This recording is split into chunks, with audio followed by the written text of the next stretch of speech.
Today I will be revealing intelligence proving that Hamas uses hospitals as terror infrastructures.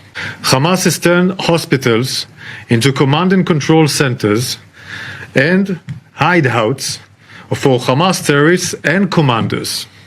Additionally, I can confirm that according to the intelligence we have in our hands, there is fuel in hospitals in Gaza. I repeat, there is fuel in hospitals in Gaza, and Hamas is using it for its terror infrastructures. I will ask President Netanyahu to put on the table the proofs and the evidence that there is a control and command center for the Palestinian resistance in Shifa Hospital.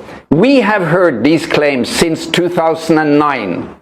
We have twice been threatened to leave Shifa Hospital in 2009 and 2014 because the Israelis were going to bomb it because it was a command center. Now, I have been working in Shifa for 16 years on and off, in very hectic periods.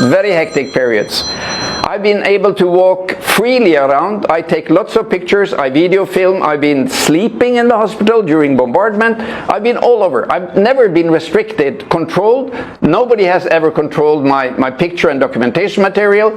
So, well, if there is a command center, show us.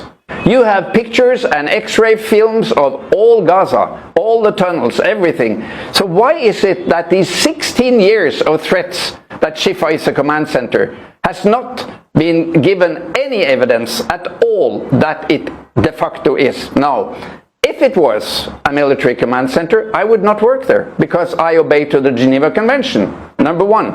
Number two, if the Israelis claim that this is a mixed military-civilian target, because obviously it is civilian, with tens of thousands of people gathering there and 2,000 patients being treated.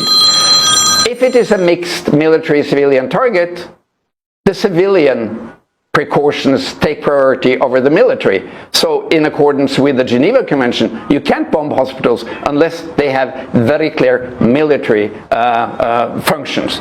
So to me, this is all part of this immense intimidation of the Palestinian people in Gaza. They are threatened with leaflets from the planes and the helicopters. They are threatened by phone calls. They are threatened by, you know, if you stay in northern Gaza now, we define you as a terrorist. What is this? 2023, 2.5 million, 2.2 million people, civilian, unarmed people being killed. A child killed every 10 minutes. So far today, the number of killed Palestinian children is 3,324, and there are missing 2,062 Palestinian children in Gaza. That's 5,300 Palestinian children killed in 3 weeks. And I asked President Biden, what kind of president are you? And the vice president, do you have children? Do you accept that this is a war? Do you accept that your supported Israeli army is killing by the thousands children? For heaven's sake, let's have a ceasefire.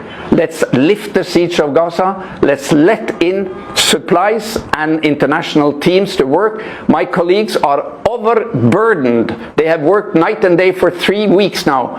This has to stop. I don't need to use the word genocide. It's enough to say mass murder of civilians. It has to stop.